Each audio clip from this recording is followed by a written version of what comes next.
Assalomu alaykum do'stlar. Bugun juda muhim mavzu haqida gaplashamiz. Tradingni qanaqangi to'g'ri boshlashimiz kerak. Men ko'p yillardan beri moliyaviy bozorlarda ishlayman. Traderlar, yangi boshlovchilar, investorlar va o'quvchilar bilan juda ham ko'p ishlaganman. Shuncha odamlar bilan ishlab ta narsani aniq aytishim mumkinki, sizlarga ko'pchilik odam tradingda pul yo'qotadi. Bozor yomon bo'lgani uchun emas, nabarot, tradingni noto'g'ri boshlaganligi uchun. Kimdir tradingni tez pul topish yo'li deb o'ylaydi. Kimdir signal bersangiz bo'ldi deydi. Kimdir kredit olib kirmoqchi bo'ladi. Kimdir birinchi kuniyoq katta lot bilan savdo qiladi.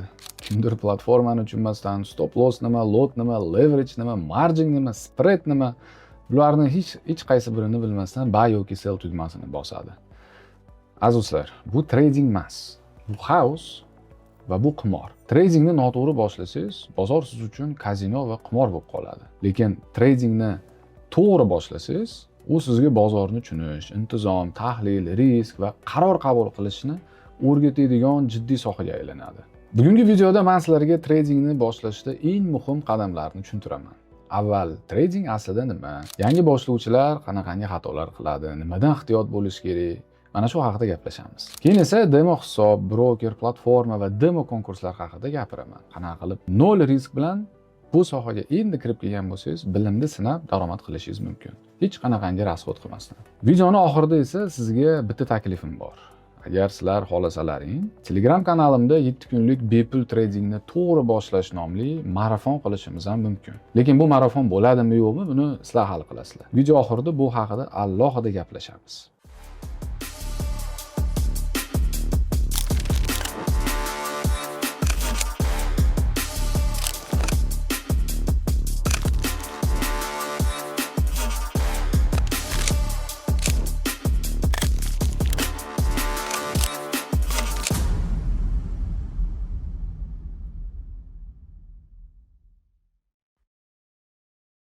Nimaga ko'pchilik tradingni noto'g'ri boshlaydi?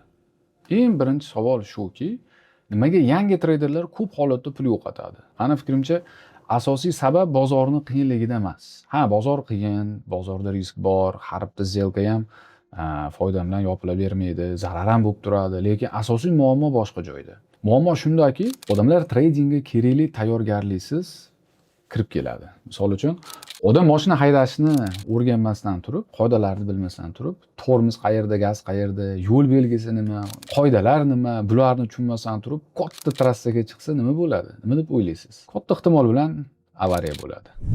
Trading ham mana shunaqangida. Agar siz platforma yoki bozor qanaqa ishlashini bilmasangiz, lot nima ekanini tushunmasangiz, bitta zelkaga qanaqangi risk qilib turganingizni hisoblaolmasangiz, stop loss qo'ymasangiz, hissiyot bilan savdoga kirsangiz, psixologiya joyida bo'lmasa, emotsiya bilan savdo qilsangiz, strategiya bo'lmasa, tizim bo'lmasa, tahlil bo'lmasa, bu savdo bo'lmaydi. Bu qimor bo'ladi. Ko'pchilik yangi boshlovchi birinchi kunidanoq foyda haqida o'ylaydi, lekin to'g'ri savol boshqa bo'lishi kerak aslida. Men riskni tushunyapmanmi? Men qayerga kirib keldim? Men yo'qotishga tayyor bo'lgan mablag' bilan ishlayapmanmi? Menda bitta zelkaga qancha yo'qotish mumkinligini oldindan bilamanmi? Stop loss qo'ya olamanmi? Meni savdo tizimi va strategiyam bormi? Yoki faqat emotsiya bilan savdo qilyapmanmi? Yo bozorga prosta buy sell tugmasini bosish uchun kirib kelyapmanmi?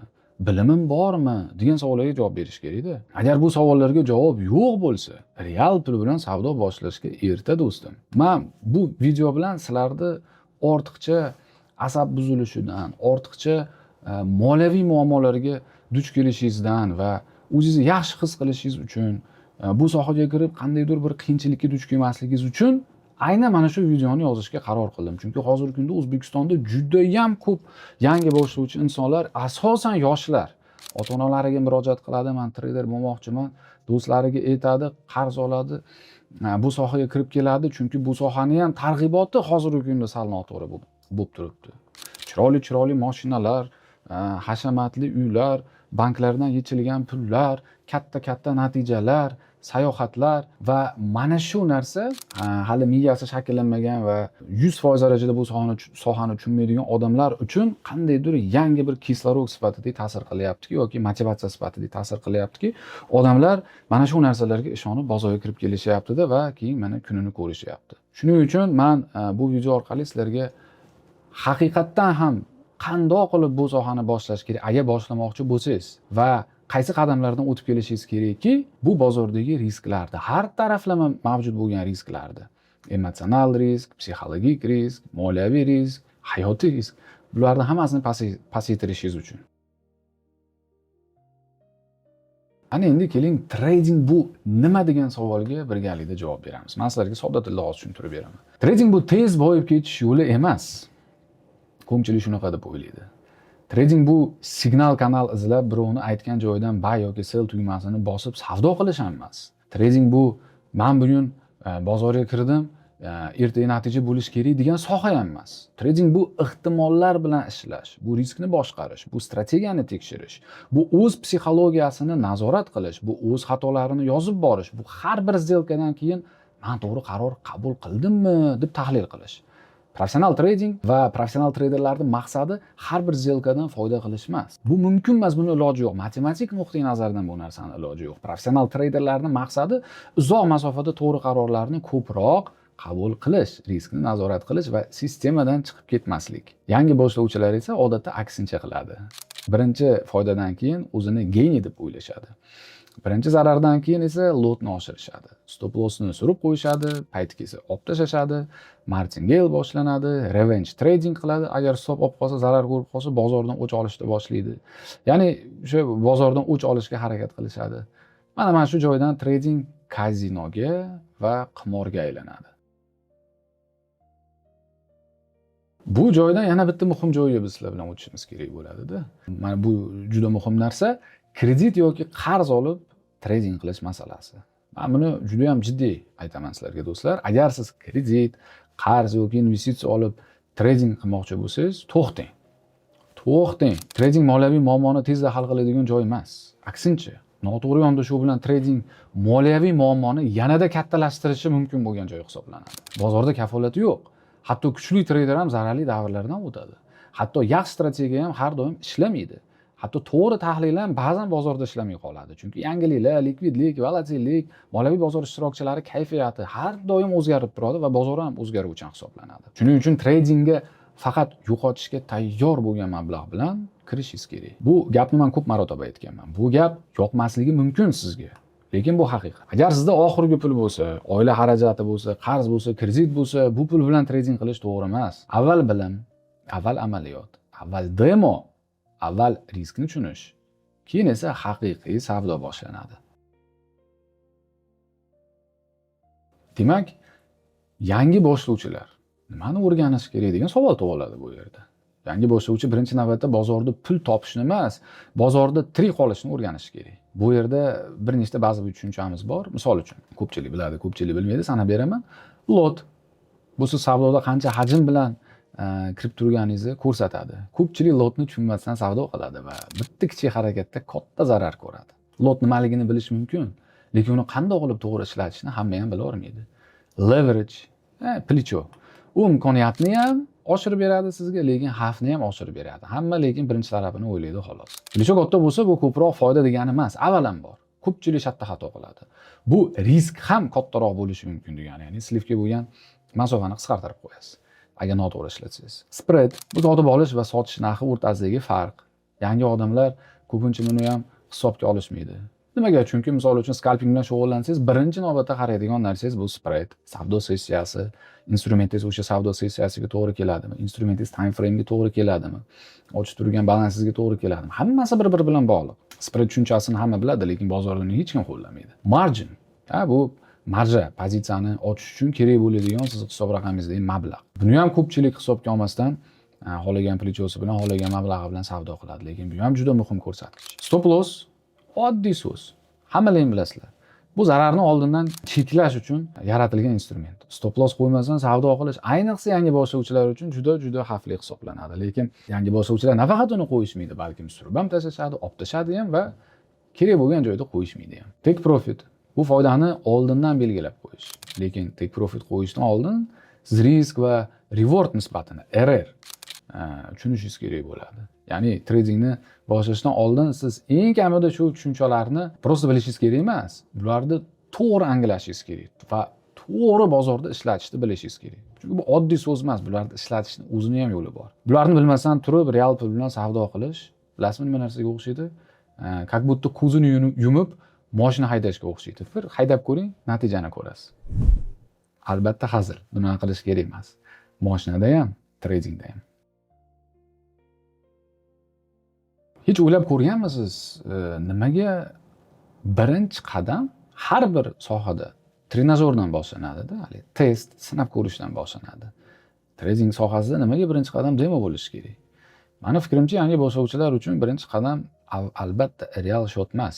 Birinchi qadam demo hisob raqam bo'lishi kerak. Lekin demo hisobni ham to'g'ri tushunishimiz kerak-da. Demo hisob bu o'yinchoq narsa emas. Bu trenajyor. Siz u yerda platformani o'rganasiz. Orderlar qanaqangi ochiladi, qanaqa yopiladi, stop qayerda qo'yiladi, take qayerda qo'yiladi, take profit qanday hisoblanadi, qayerda belgilanadi, lot qanday tanlanadi, spread qanaqangi ta'sir qiladi, qaysi hisob raqam sizga to'g'ri keladi, qaysi instrumentda savdo qilasiz, strategiya qanaqangi ishlaydi, test qilasiz. Mana shularni real pulni xavf ostiga qo'ymasdan o'rganishingiz kerak bo'ladi. Albatta demo bilan real hisob bir xil narsa emas, har taraflama ham. Chunki real pulda psixologiya boshqacha ishlaydi. Real pulda qo'rquv, jadallik, ochko'zlik, shoshqaloqlik kuchliroq bo'ladi. Chunki u qo'rqasizda u narsadan. Lekin demo hisob sizga demo hisobda bu narsalar bo'lmaydi. Ammo demo hisob sizga birinchi texnik xatolaringizni kamaytirishga yordam beradi. Oddiy misol, bayda o'rniga sell bosib olish xatosi, noto'g'ri vaqtda savdo qilib qo'yish yoki psixologik tayyor bo'lmagan holatingizda savdo qilishingiz. Oddiy siz o'zingizga shaxsan, insonga moyil bo'lgan xatolardan qochishga ham yordam beradi. Agar siz demoda ham lekin rejasiz savdo qilsangiz, realda yanada qiyin bo'ladi. Chunki trenirovkani ham noto'g'ri qilgansiz. Musobaqaga chiqyapsiz, конечно, zarbani olasiz. Agar siz demoda ham stop loss qo'ymasangiz, realda bu xatoni narxi juda achinarli bo'ladi. Shuning uchun demo hisobga jiddiy qarashimiz kerak. Endi demo hisoblar bilan bog'liq yana bitta qiziq format bor. Bu formatni mana juda ham ko'pchilik so'radi. Firuzbek aka, bozorga kirib kelyapmiz, savdo qilmoqchimiz, kimdadir puli yo'q. Kimdir mani gaplarimga quloq solib investitsiya olmoqchi emas. Kimdadir mablag' bor, 5-10 dollar yoki 20-30 dollar. Bu mablag' bilan tirik qolish mumkin emas bozorda. Ko'pchilik maslahat so'raydi va mana shu aynan shu kabi insonlarga va mendan tashqari o'zini hali realda natijaga chiqa olmaydigan insonlarga va bozorga endi kirib keluvchilarga mana zo'r yechim beraman sizlarga. Bu demo konkurslar haqida bo'ladi. Demo hisob raqamlar bilan bog'liq o'sha qiziqarli format bor. Bu demo konkurslar, demo challenge'lar deb nomlanadi. Misol uchun, ba'zi bir brokerlarda, ularda platformalarida demo konkurslar bor. U yerda ishtirokchilar virtual, haqiqiy bo'lmagan mablag' bilan savdo qilishadi va lekin pulli sovrinlar uchun raqobat qilishadi. Bozor real o'shanaqangi harakat qiladi. Platforma o'sha real turishi, knopkalar o'zgarib qolmaydi. Pul mablag'lari ham agar yaxshi savdo qilsangiz, bu sizni mukofotlaydi. U ham real. Hamma narsa real, faqat imkoniyatingiz demo. Bo'ldi. Sizdan hech narsa ketmaydi, hech narsa yo'qotmaysiz. Ammo to'g'ri foydalanish kerak. Nimaga bu narsa qiziq bo'lishi mumkin va nimaga bu yo'l to'g'ri bo'lishi mumkin? Chunki yangi odamlar real pulni xavf ostiga qo'ymasdan platformada amaliyot qilishi, o'zini sinab ko'rishi, boshqa ishtirokchilar bilan raqobat muhitini his qilishlari mumkin. Lekin bu yerda ham muhim narsani tushunishimiz kerak. Demo konkurs bu kafolatlangan daromad emas. Bu konkurs, challenge. U yerda g'olib bo'lishingiz uchun natija kerak, intizom kerak, strategiya kerak, risklar tushunishingiz kerak. Shuning uchun men demo konkursni pul topishning eng oson yo'li deb ayta olmayman. Balkim amaliyot, raqobat va o'zini sinash formati deb ko'raman. Plus sohani boshlab tursangiz, o'zingizni sinayapsiz.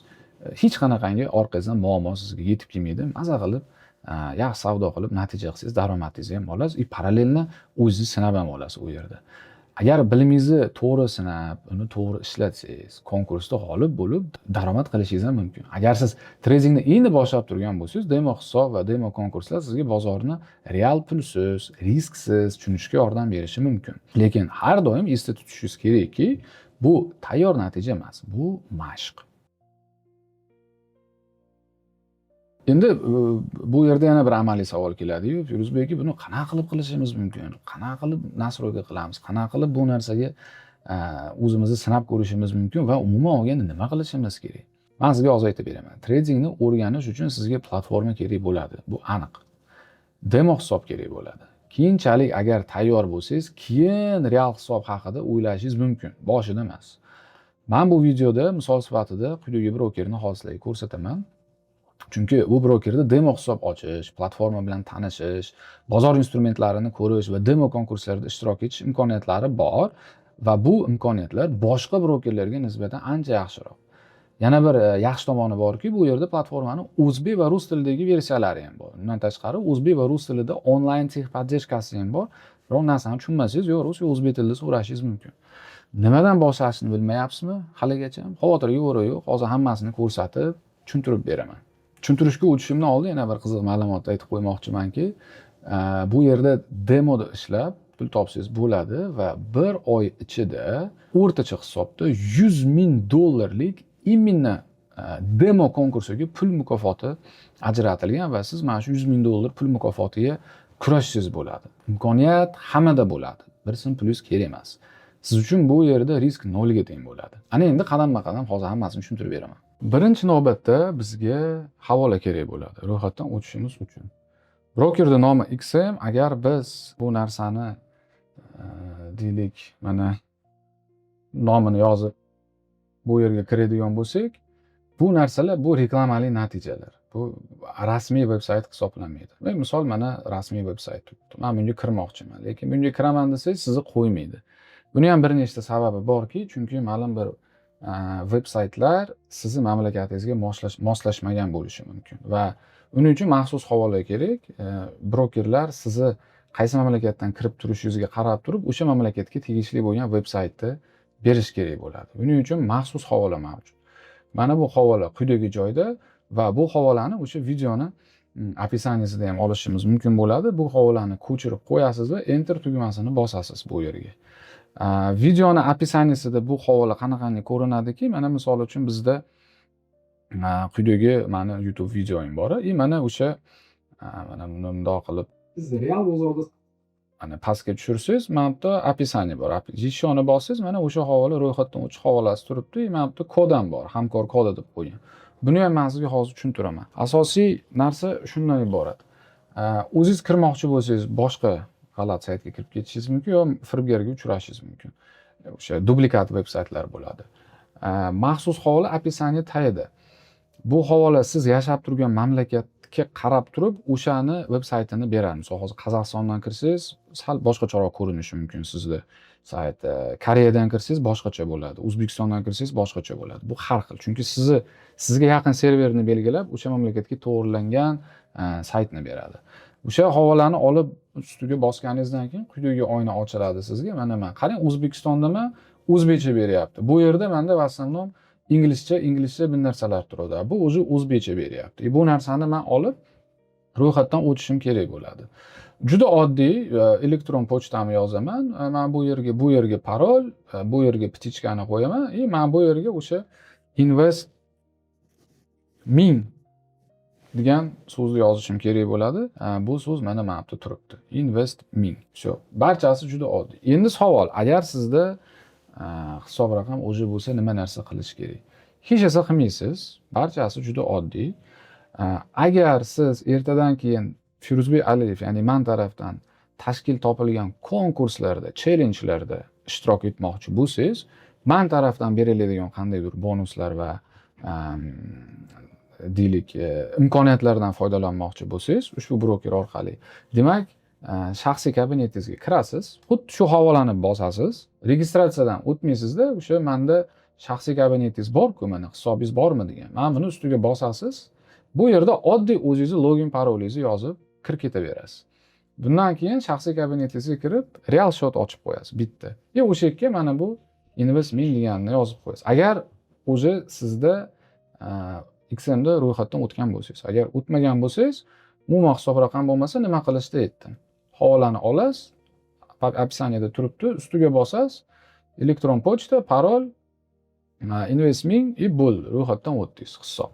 O'sha boshqa hech narsa qilmaysiz, ro'yxatdan o'tdingiz, u yerda KYC bor, compliance va hokazo ularni o'tishingiz kerak bo'ladi. Agar bu narsalarda o'tib turganda qiynalsangiz, buni ham men yechim qilib berganman. Men bu yerda sizlar uchun mana 4-punktda yozib qo'yaman. Ro'yxatdan o'tish, hisob ochish uchun yo'riqnoma video. Bu video darslik. siz mana shu video darslikni ko'rishingiz mumkin bo'ladi. Barcha muammolar tushuntirilgan va bu video darslikda pul qo'yish, pul chiqarish, texpodдержка bilan bog'lanish, shot ochish, KYC dan o'tish, propiskani yuklash, indeks topish, qayerda nima ish qilib hammasi bu yerda bor. Shu ro'yxatdan o'tdingiz, barchasini siz to'g'irlab oldingiz va sizda shaxsiy kabinet ochildi. Bu shaxsiy kabinet mana quyidagi ravishda sizda bu narsa ko'rinadi. Bu joyda bizni qiladigan ishimiz, ya'ni demo hisob raqamlarida qatnashish uchun bu yerda barchasi rus tilida odamchaga bosib o'zbek tiliga o'tkazib qo'ysangiz bo'ladi. Odamchaga bosib, mana bu yerda настройка bor. Настройкаga bosdingiz, mana yezik turibdi. Rus tilida mana eng oxirida o'zbekcha. O'zbekcha. Mana hamga bosdim. Bo'ldi, hamma yo'q. O'zbekchaga o'tdi mendan. Barchasi juda bir oddiy, juda bir shaffof qilinadi. Shu, endi agar yangi ro'yxatdan o'tib turgan bo'lsangiz, hech narsa qilish kerak emas. Bu holatda sizdan hech narsa talab qilinmaydi. Plus tugmasini bosib turib, mana haqiqiy davom etish, MT5 platformani tanlaysiz, davom etish, standart yoki ultra low standart, yo bu yo buni tanlash kerak. Bunda bonuslar beradi, bunda bonus bermaydi. Bunda spread kichikroq, bunda spread kattaroq. Farqi shu. Davom etish, plichon tanlaysiz, bu xohlasangiz nomini o'zgartirib qo'yasiz, xohlasangiz qora bo'ladi. Mana bu yerda hamkor kodingiz bormi degan joyga просто mana bu yerga invest min degan narsani kiritib qo'yasiz. Agar sizda o'sha XMda shaxsiy kabinetingiz bor, qo'shimcha yana bir bor do'stlar, bu majburiy narsa emas. Qo'shimcha men tarafdan qanaqadir bonuslar olmoqchi bo'lsangiz, men tarafdan tashkil qilingan konkurslar bo'lsa, bu narsalar faqat meni hamjamiyatimga tegishli bo'ladi. Boshqa hech kim qatnasha olmaydi. Qatnashmoqchi bo'lsangiz, mana пожалуйста imkoniyat sizda bor. Хорошо, endi biz keyingi qiladigan narsa bu mana bu joyga borish. Boshqa. Mana musobaqalar chap tarafda. Musobaqalarga bosdim. Mana e'tibor bering. Demo weekly turibdi. Buni men buni ustiga bosyapman. Mana umumiy 50 mingta odam qatnashish imkoniyati bor, lekin 3422 ta odam qatnashmoqda. 3422 ta. Hozirgi navbatda. Hozirgi video olinib turilgan sana aziz do'stlar 13-iyul va bu konkurs 18-iyulgacha qadar amalga oshadi. Ulgursangiz, agar video vaqtida chiqsa ulgursangiz, bunda qatnashishingiz mumkin.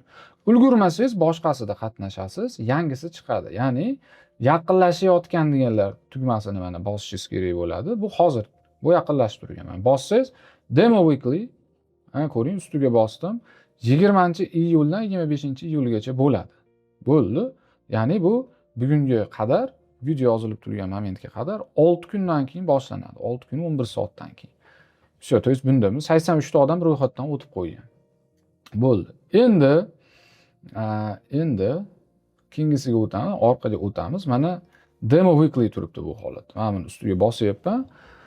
Bizda umumiy $25,000 bu yerda mukofot puli bu yerda bor. Sovrinlarni ko'rsak bo'ladi. Mana birinchi o'rin uchun $2,000, ikkinchi o'rin uchun 1,5 ming, uchinchi o'rin uchun 1250, to'rtinchi o'rin uchun 1000, beshinchi o'rin uchun 750. Men o'ylaymanki, juda bir yaxshi imkoniyat hisoblanadi.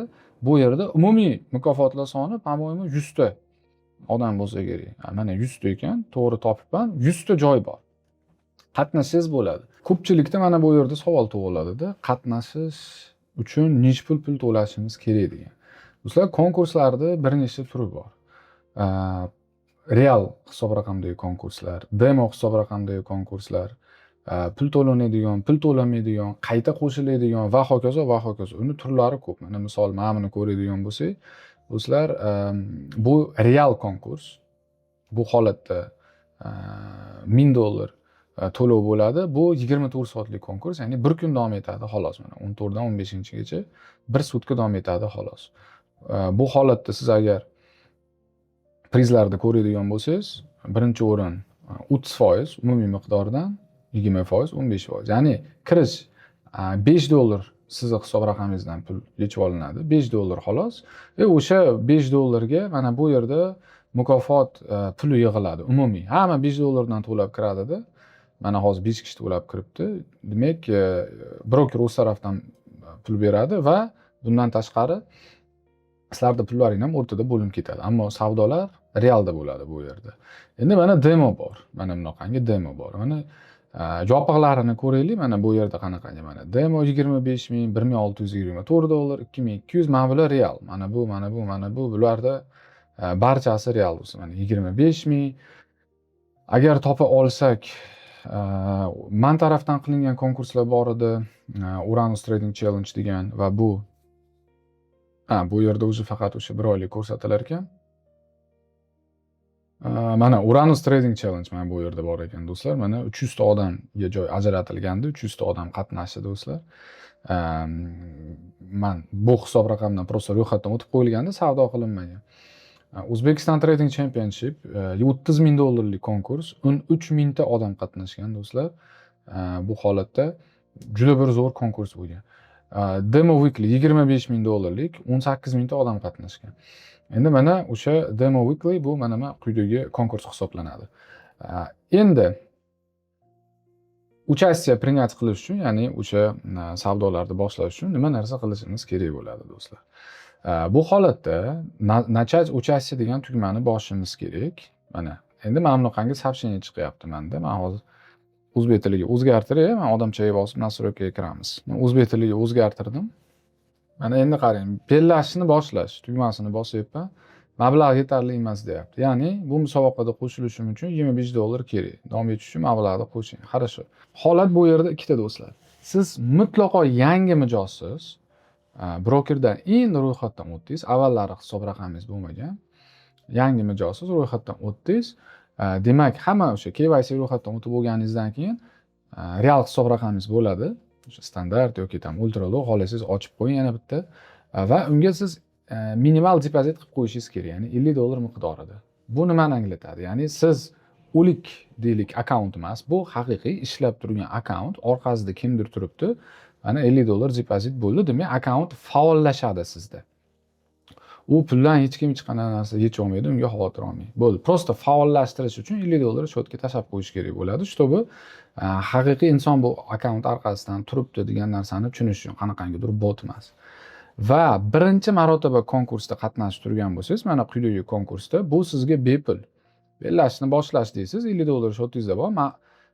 Siz o'sha konkursga yozilasizda, savdolaringizni boshlayverasiz, bo'ldi. Agar siz keyingi konkurslarda ham va boshqa konkurslarda ham qatnashaman, har hafta qatnashaman, har doim qatnashaman desangiz, demak siz yana qo'shimcha 25 dollar to'lov qilib qo'yishingiz kerak bo'ladi. Ya'ni mukofot sovrini juda katta. Do'stlar, misol birinchi o'rinda olsangiz 2000 dollar olasiz. Ikkinchi o'ringa 1,5 dollar, 1250 dollar. Bu yerda mana shon sharafli zali deganda o'sha sizga o'xshagan treyderlar shu kabi bepul konkurslarda, ya'ni demo konkurslardan qatnashib, pulli bepullaridan umumiy ravishda qancha daromad qilishgan. 12 marta bu qaysidir konkurslardan sovrinli nimalar olgan, umumiy daromadi hamma har xil konkurslardan 52 ming dollar salkam. Salkam 52 ming dollar ishlagan do'stim. Bu 48 ming dollar ishlagan, bu 45,5 ming dollar ishlagan. Salkam. Mana bu yoqda ko'rsangiz bo'ladi. 25 ming, 23 ming, 22 ming, 19, 17 va hokazo va hokazo va hokazo. Ko'ryapsiz-ku, to есть xuddi o'sha men sizga aytib turgan narsa. 1000 dollar, 2000 dollar shotga solishni keragi yo'q. Mana shu konkurslarda qatnashsangiz bo'ladi. Demak, siz mutlaqo yangi mijoz bo'lsangiz, agar endi ro'yxatdan o'tdingiz, bu degani siz o'sha hisob raqamni faollashtirish uchun hisob raqamni 50 dollar tashlab qo'yishingiz kerak bo'ladi va platforma sizni bo'ldi, bu haqiqiy inson deb qabul qiladi. Bu birinchisi. Ikkinchisi, birinchi konkurslarda qatnashishingiz imенно Demo Weekly'da bepul bo'ldi. Ikkinchi marotaba qatnashmoqchi bo'lsangiz, demak, sizdan birinchi marta qatnashdingiz. Har qanday holatda 50 dollar hisob raqamda turish kerak, чтобы sizning hisob raqamingiz aktiv bo'lishi uchun. Va konkursda qatnashish, mana konkursda qatnashish bepul 0 dollar. Bo'ldi. Ikkinchisi, men faqat o'sha Demo Weekly konkurs haqida gapiryapman. Ikkinchisi, hisob raqamda 50 dollar turgan bo'lishi kerak va konkursda qatnashish 25 dollar. Keyingilarida qatnash, agar dalish qatnashmoqchi bo'lsangiz 25 dollar. Va yana bitta bu yangi shart, ya'ni ko'pchilik iltimos qilgandan keyin bu shartni qo'yishgan. Konkursda qatnashib turganingizda qoidalarni buzib qo'ygan bo'lishingiz mumkinda. Bexosdan, bilmasdan yoki ataylabdir ba'zilar qiladi. Strategiyasi ishlamay qoladi yo psixologiya buziladi, emotsiya beriladi va hokazo. Sizni chiqarib yubordi konkursdan. Xuddi shu konkursga hali lekin konkurs tugagani yo'q. Misol dushanbadan jumagacha davom etyapti. Dushanba savdo qildingiz, xato qilib qo'ydingiz, chiqarib yubordi. Ya'ni 4 kun bor bu konkurs tugashiga. Bu holatda shotingizda yana o'sha $50 turishi kerak va konkursda qayta qo'shilish uchun qayta qo'shilish deylik, qayta qo'shilish uchun $5 to'lab qo'ysangiz bo'ldi, kifoya. $5 tashlab qo'yasiz va siz qayta kirib bu konkursga qatnashishingiz bo'ladi. Mana shu shartlar, aziz do'stlar, mana bu yerda sizda pastda ko'rsatilgan, ko'rishingiz mumkin bo'ladi. Kirish to'lovi. Chunki bu hisob raqam, bu hisob raqam o'zi qatnashgan. Shuning uchun avvallari bepul edi. Endi hozir men yana 25 to'lab, keyin bu hisob raqamdan kirishim kerak, qatnashim uchun. Mabodo meni chiqarib yuborsa, keyin men yana $5 to'lab yana qaytib kirishim kerak bo'ladi. Bu yerda shartlari bor. Savdo qayerda bo'ladi? Savdo mana shu oynani o'zida bo'ladi. Konkurs boshlangandan keyin ortiqcha shot ochib o'tirish shart emas. Bellashni boshlash tugmaga bosib, shatda o'zi savdo qilasiz. Platformani o'zida, ortiqcha joyga chiqib ketmaysiz. Plus bundan tashqari men aytganimdek, ko'p bu yerda o'sha qo'shimcha musobaqalar bor. Misol mana bu realda uni kirishi $5 bo'ldi. 25 emas, $5. No realda pul bo'lishi kerak sizda hisob raqamingizda. Yaqinlashib turgan, ya'ni yana qanaqalar yaqinlashyapti? Mana bu ikkita. Yana qanaqangidirlar bo'lganmi? Ha, bo'lgan. Misol, men tarafdan tashkil qilingan konkurs mutlaqo bepul edi. Hech qanaqangi mana $25 to'lovi ham yo'q, boshqasi ham yo'q. Bitta imkoniyat, kiring, savdoingizni qiling, eplasangiz, daromadni olib chiqib keting, savdo demoda. Bo'ldi. Hamma payt shartlarni ko'rib chiqishingiz kerak bo'ladi. Hamma shartlar har xil. No, hisob raqamga $500, $1000 qo'yib sliv qilgandan ko'ra, men bu yerga $5, $20 sarflab turib, o'zingizni tekshirib olsangiz ancha afzalroq. Chim bo'lay, mana birinchisi bepul, agar yangi mijoz bo'lsangiz, o'zingiz tekshirib olsangiz bo'ladi.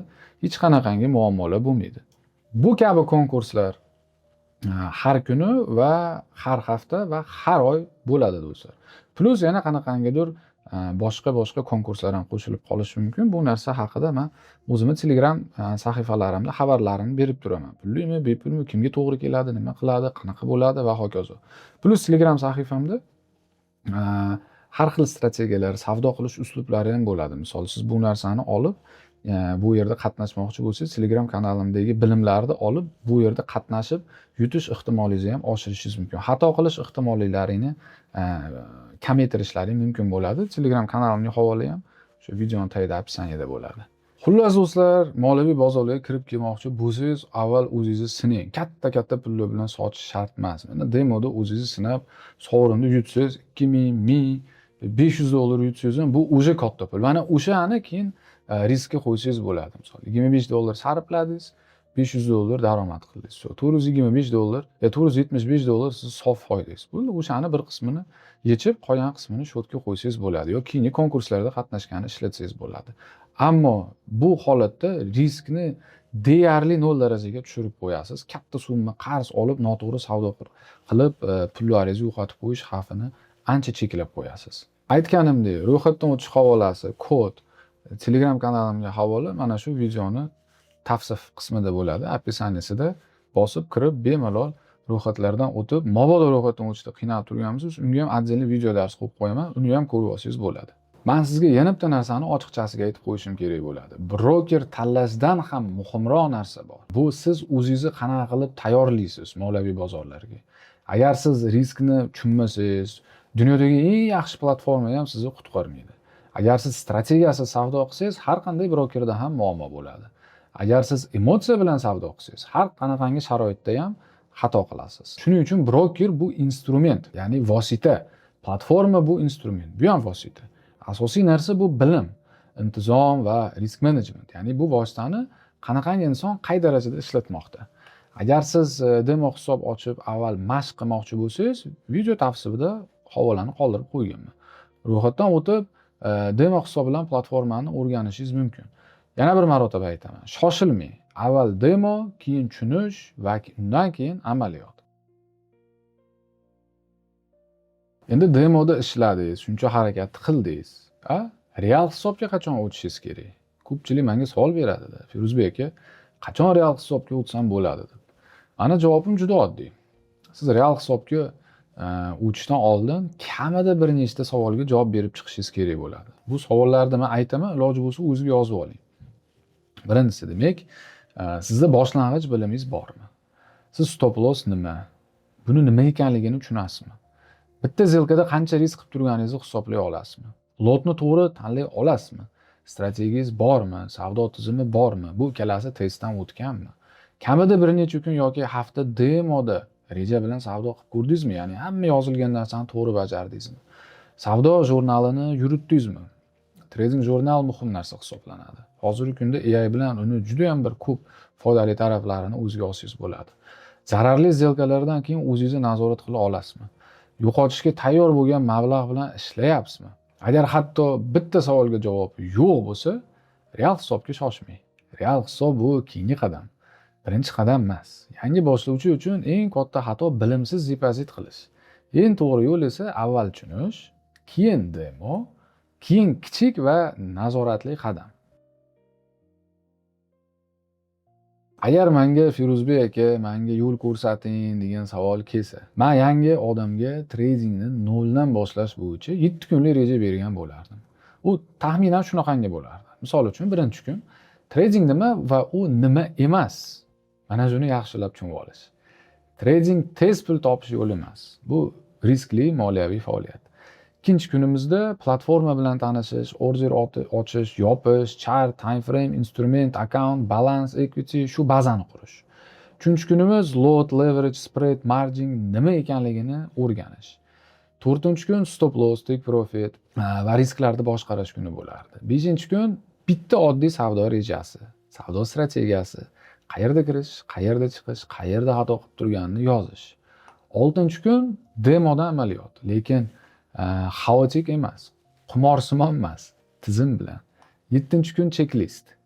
Men real hisobga tayyormanmi yoki hali ham demoda davom etishim kerakmi degan. Mana shu checklistdan keyin ancha-muncha odam o'zini tiklab oladi va ancha-muncha pul ekonom qiladi. Mana shu 7 kunlik reja yangi boshlovchiga kamida xaosdan, kazinodan chiqishga yordam beradi va sohani to'g'ri boshlashga yondaydi va sohani to'g'ri boshlashga undaydi. Sizga savol. Agar sizlar xohlasalaring, men Telegram kanalimda yangi boshlovchilar uchun 7 kunlik tradingni to'g'ri boshlash nomli bepul, shaxsan o'zim tarafdan yaratilgan darsliklardan marafon qilishim mumkin. Har kuni bitta dars, har kuni bitta vazifa. O'zim tarafdan beriladi. Demo hisob, strategiya, risk, savdo tizimi, platforma, lot, leverage, marja, stop loss, take profit, savdo rejasi, demo amaliyot, bitimga kirish, bitimdan chiqish nuqtalari, zarar bo'lsa nima qilish kerak. Hammasini oddiy tilda va eng muhimi bosqichma-bosqich tushuntirib beraman. Lekin joyi bor. Men bu proyektni shunchaki o'zim xohlaganligim uchun boshlamoqchi emasman. To'g'ri tushuninglar. Menga sizlarning avvalambor fikrlaring kerak. Vaqtim behuda ketib qolmasligi uchun. Kommentariyaga marafon kerak deb yozing. Agar haqiqatdan ham shu narsa sizga kerak bo'lsa yoki undan-da yaxshi narsa o'zingiz fikringizni yozing. Aka, marafon kerak. Misol uchun, o'zingiz fikringizda sizga qanaqangi mavzular qiziq, nimadan qiynalyapsiz? Tradingni boshlaganda eng katta savolingiz nima? Agar kommentariyalarda qiziqishlaringni ko'rsam, men bu proyektni boshlayman. Telegramda 7 kun davomida yangi boshlovchilar uchun to'g'ri start qilaman. Va bu marafonni yakunlaganimizdan keyin keyin tajribalar uchun bu kabi marafonni amalga oshirsak bo'ladi. Do'stlar, bugungi videoni asosiy fikri bitta. Tradingni real pul bilan boshlash shart emas. Tradingni emotsiya va bilimsiz baholash xavfli. Tradingni qarz, investitsiya, kredit bilan boshlash kerak emas. Tradingni signal kanallar qidirishdan boshlash to'g'ri emas. To'g'ri start bu bilim, demo amaliyot, risk management, intizom va bosqichma-bosqich harakat. Agar siz demo hisob ochib platformani o'rganmoqchi bo'lsangiz, havola videoning tavsifida, opisiya qismida turibdi. Avval demoda mashq qiling, platformani tushuning, riskni o'rganing. Bu holatda riskingiz nolga teng bo'ladi va agar konkurs davomida bilimni to'g'ri qo'llay olsangiz, hatto real mukofot, ya'ni daromad ham qilishingiz mumkin. Agar 7 kunlik bepul marafonni qilishimizni xohlasangiz, kommentariyaga marafon kerak deb yozing. Yoki undan-da yaxshi, aytganimdek, o'z fikringizni yozing. Aka, ha, haqiqatdan ham marafon kerak. Men marafonda mana bunaqangi mavzularni ko'rib chiqmoqchiman. Shu mavzularni olib kiring. Qanaqa menga mana bunaqangi mavzular qiziq. Menda mana bunaqangi muammolarim bor. Shularni shu marafon orqali hal qilmoqchiman. Tradingni boshlaganimda eng katta savollarim mana bu. Buni nima qilsam bo'ladi? Shu mavzular bo'lsin degan kommentariy. Qanchalik nima desam bo'ladi? Ochiq, qanchalik to'g'ri, qanchalik daskanalniy bu narsani sinchkovlik bilan yozib bersangiz, shunchalik o'sha marafon davomida bizda men o'sha mavzularni sizga olib chiqib beraman. Agar haqiqatdan ham bu bo'yicha ko'p kommentariyalar ko'rsam, ushbu videoni tagida ko'pchilikdagi katta qiziqishni ko'rsam, biz bu proyektni boshlaymiz. Shunda Telegram sahifamda 7 kun davomida yangi boshlovchilar uchun to'g'ri start qilamiz. Hech kimga pul to'lamasdan, shaxsan o'zimdan, Firuzbek Aliyevdan bepul bir hafta davomida bilim olasiz va eng qiynab turgan momentlarni hal qilib olasiz. Kerak bo'lsa sohani to'g'ri boshlaysiz. Bir-birimizni tushundik degan umiddaman. Aziz do'stlar, YouTube kanalimga obuna bo'ling. Videoni tradingni endi boshlamoqchi bo'lgan do'stingizga jo'natib qo'ying. Balki mana shu video uni juda ham bir katta xatodan saqlab qolar. Ko'rishguncha. Bozorga shoshilmang. Avval bilim, keyin amaliyot, undan keyin esa real qadam. Siz bilan Firuzbek Aliyev. Keyingi videolarimda ko'rishguncha.